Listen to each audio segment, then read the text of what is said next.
Bonsoir, bienvenue dans le programme du soir de ce mercredi, le décryptage pour ouvrir. Nous allons aujourd'hui en Éthiopie où Asmara et Addis Abeba fument le calumet de la paix. La compagnie aérienne Ethiopian Airlines a annoncé mardi qu'elle opérait le 18 juillet le premier vol passager en 20 ans entre Addis Abeba et Asmara, concrétisant ainsi le rapprochement entre l'Éthiopie et l'Érythrée. Alors, les deux pays étaient opposés par un conflit entre 1998 et 2000, conflit déclenché par un désaccord sur leur frontière commune qui avait fait quelques 80 000 morts. Mais un document signé par le Premier ministre éthiopien Abiy Ahmed et le président érythréen Isaias Afewerki a complètement rebattu les cartes entre les deux États. Nous évoquons le sujet avec notre éditorialiste Mamadou Diouf. Bonsoir Mamadou Diouf. Bonsoir Samuel. Alors on voit les choses se sont très vite accélérées entre l'Éthiopie et l'Érythrée à la bonne heure, c'est ce qu'on peut dire. Oui, vraiment à la bonne heure, puisque de plus en plus quand on parle des pays africains, c'est pour annoncer des guerres à l'intérieur, des guerres entre les pays. Ici, on voit deux pays qui étaient en guerre plus tôt et qui sont en train de sortir de cette situation. Et cela fait que pratiquement c'est salué de partout. On a vu le pape le dimanche saluer cette initiative. On a vu l'Union africaine, l'Union européenne, les États-Unis. Tout le monde appréciait le fait que les deux pays aient décidé de mettre fin à cette guerre fratricide qui en réalité ne servait à aucun parmi ces deux pays. Alors, la volonté d'aller à cette paix, elle était plus manifeste du côté éthiopien ou des deux côtés finalement? En fait, des deux côtés, la volonté était là, mais le leadership était du côté éthiopien. Il faut vraiment reconnaître que le Premier ministre Abiy Ahmed a pris le taureau par les cornes pour vouloir résoudre ce problème en acceptant les accords qui avaient été signés en 2000 lors avec le comité qui se chargeait de régler ces questions de frontières au niveau de la Haye. Il est revenu là-dessus en disant aux gens: on n'a jamais accepté que Badmé fait partie de l'Érythrée, on accepte. Alors que c'était une des grosses pommes de discorde. En acceptant cela de fait, sans pour autant même aller négocier, en disant aux gens on va rétrocéder, il a vraiment fait un pas de géant pour ramener la paix. Il faut dire que l'Érythrée également n'avait pratiquement plus le choix. Parce qu'il y avait une pression, en particulier des États-Unis, de l'Arabie Saoudite, des Émirats Arabes Unis, qui étaient en même temps des soutiens de ce pays, qui ont vraiment fait pression pour que l'Érythrée accepte qu'on mette fin à cette guerre, parce qu'eux, ils ont d'autres ambitions dans la zone. Et il y a la guerre également au niveau du Yémen, qui est là, qui leur pose problème. Alors, comment est-ce qu'on explique que les deux hommes se soient, en l'espace de si peu de temps, où les pourparlers, si on peut les appeler comme ça, les premiers pas de la paix ont été posés, les deux hommes se soient aussi rapidement rencontrés? En fait, ce qui n'est pas dit, c'est que l'Arabie Saoudite, les Émirats Arabes Unis et les États-Unis sont dans des démarches depuis fort longtemps. On avait rappelé ici que le monsieur Afrique du président Trump était allé là-bas dès le mois de juin. Et c'était la première fois qu'un officiel américain de ce rang allait en Érythrée depuis 2004. Donc il n'était pas parti pour juste venir se promener. Alors que dans la zone, tout le monde sait qu'il y a la Chine qui est en train de s'installer de façon très forte. Et les Américains considèrent la Chine comme un concurrent, quel que soit l'espace. Donc les Américains veulent que cet espace soit pacifié pour pouvoir eux également venir dans cet espace, en plus du fait que nous sommes au niveau de la corne de l'Afrique. Et cette corne de l'Afrique, bien sûr, d'un point de vue géopolitique, est un espace intéressant. N'oublions pas que la Somalie n'est pas loin avec les Chebab. Donc dans le cadre de la lutte contre le terrorisme également, cette partie, si on pouvait la pacifier, pouvait servir également dans cette zone-là.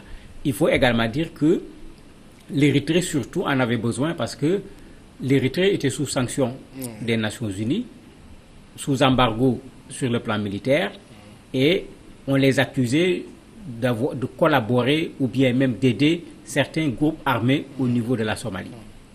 L'Érythrée avait une économie actuellement qui était en très grosse difficulté, donc il fallait pouvoir sortir de ces sanctions.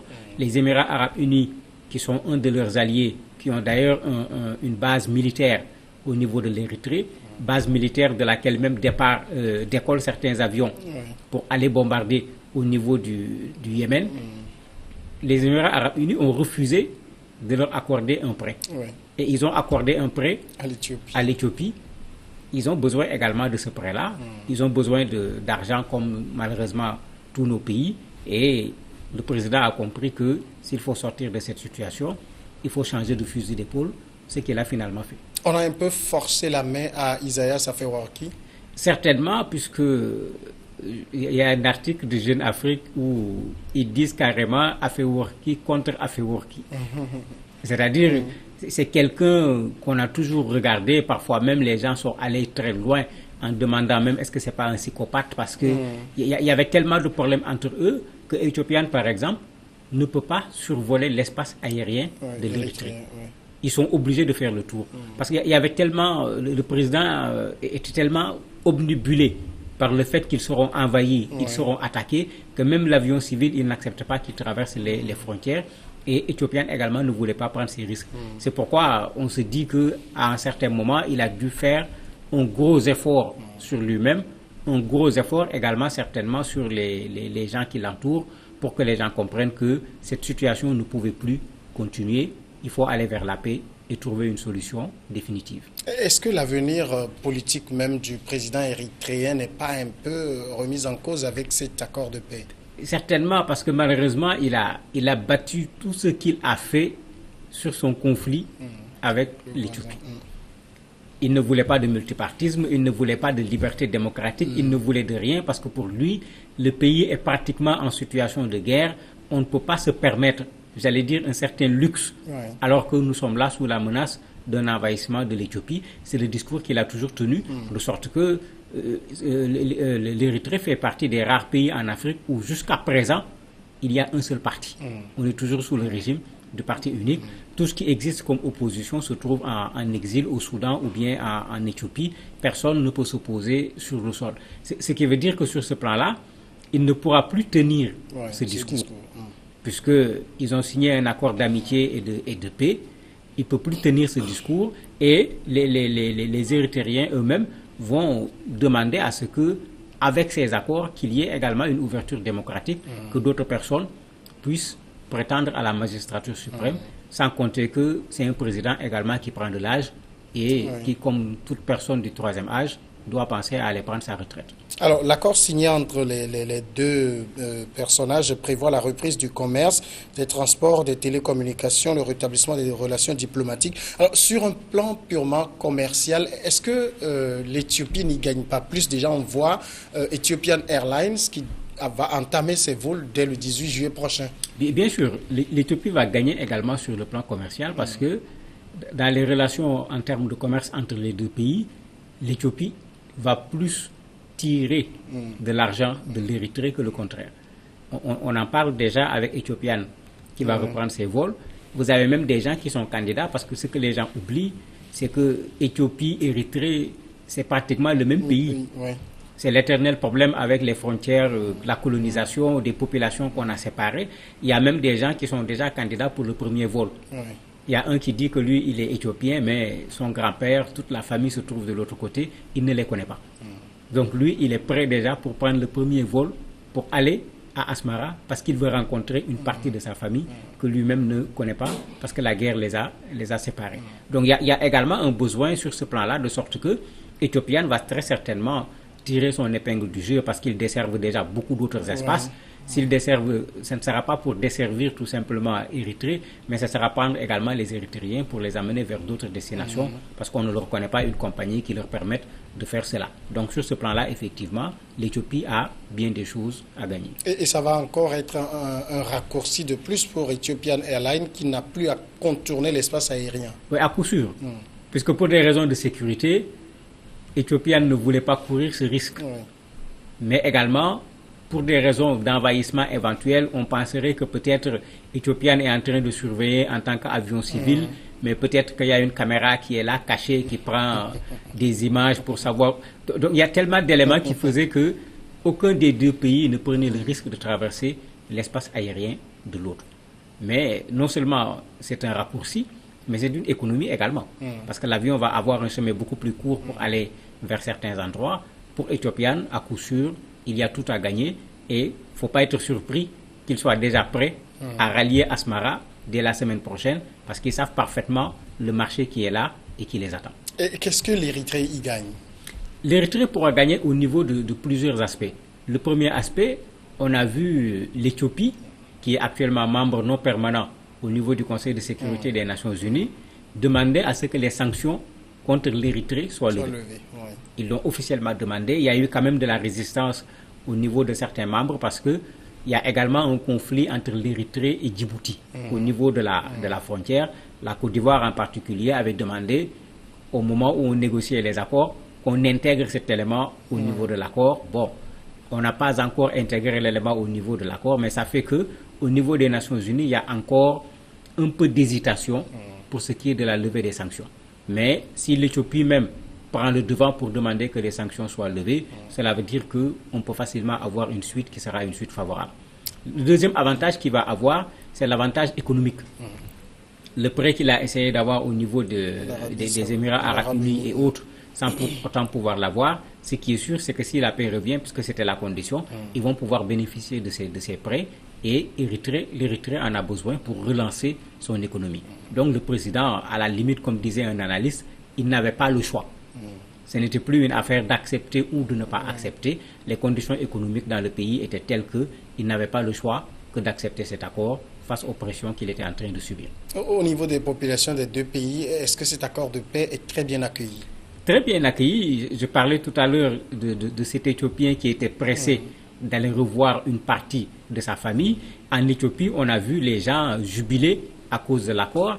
Et à chaque fois qu'un des responsables d'un des pays est allé, puisqu'il y a eu déjà plusieurs déplacements, on a vu les populations sortir, tenir les drapeaux des deux pays. Le problème se trouve plutôt au niveau de Badmé, puisque ceux-là, pendant fort longtemps, ont été des Éthiopiens. Ils sont devenus, si je peux l'appeler ainsi, des Érythréens. C'est peut-être là-bas qu'il y a un peu de résistance, puisque les gens se posent des questions sur qu'est-ce qu'ils vont devenir dans ce nouveau pays qu'ils vont intégrer. Mais sinon, de façon globale, dans les deux pays, les populations accueillent favorablement cet accord de paix. Et tout cela va-t-il durer? C'est ce que l'on souhaite, c'est ce que l'on espère. Parce qu'on ne peut pas continuer en Afrique à nous battre sur des questions de frontières. C'est déjà pas nous qui avons tracé ces frontières. Il faut qu'on décolonise également cette affaire des frontières. Les frontières, tout le monde le savait, avaient été très mal tracées. Puisque les frontières n'avaient pas tenu compte des réalités géographiques. C'était juste des envahisseurs qui sont venus, qui s'accaparaient des terres jusqu'à ce qu'ils se rencontrent. Là où ils se rencontrent devient une frontière. Parfois, c'était plus grave parce que c'est la même puissance qui détient les deux pays. Donc, où est la ligne de tracé de façon claire qui limite les deux espaces? Ça ne l'intéressait pas parce que les deux espaces lui appartiennent. Et ça fait que beaucoup de nos pays se retrouvent actuellement en situation de conflit sur le tracé des frontières, surtout s'il y a en plus au niveau de cet espace des frontières, soit des ressources du sous-sol, soit un positionnement géographique qui est intéressant, de sorte que je crois qu'il faut qu'on se penche sur ces questions, que ça serve d'exemple pour qu'en réglant ce problème, qu'on aille dans le sens également de régler tous les autres problèmes qui sont là, qui sont latents et qui méritent également qu'on s'y attarde pour éviter que ces pays également ne se retrouvent un jour en guerre, comme ça a été le cas entre l'Éthiopie et l'Érythrée. Au niveau de l'Éthiopie, c'est le nouveau Premier ministre Ahmed Abiy qui mène ses premiers pas. Il est tout nouveau à ce poste. Le Parlement le soutient-il? On peut dire qu'il est soutenu parce qu'on n'a pas encore vu de l'opposition véritable par rapport à ce qu'il est en train de faire. On considère qu'il a les mains libres et qu'on ne l'avait pas choisi au hasard. Il avait été choisi pour deux choses. L'Éthiopie était en train de rencontrer un énorme problème à l'intérieur avec le groupe des Oromo auquel le Premier ministre appartient, qui avait fait un certain nombre de manifestations qui avaient été à la limite sanctionnées de façon très sévère par l'État. Ce problème, on voulait le régler. L'Éthiopie également voulait en terminer avec cette question de l'Érythrée. Et c'était lui l'homme qu'il fallait parce que pendant la guerre, les Tigréens, l'autre groupe majoritaire, sont ceux qui étaient le plus au devant de la scène politique et toute la bagarre contre l'Érythrée, c'est eux qui l'ont menée. Donc quand Meles Zenawi est parti, les gens se disaient déjà que le fait que les Tigréens soient au pouvoir, surtout ceux-là qui avaient été pratiquement ceux qui menaient cet affrontement par rapport à l'Érythrée, les gens se disaient que progressivement, on va aller vers une accalmie entre les deux pays. Et c'est lui qui est aujourd'hui en train de prendre le leadership pour ramener le calme, la paix entre ces deux pays. Mamadou Diouf, merci d'être passé nous expliquer ce sujet. C'est moi qui vous remercie. Nous marquons maintenant la pause et juste après l'invité.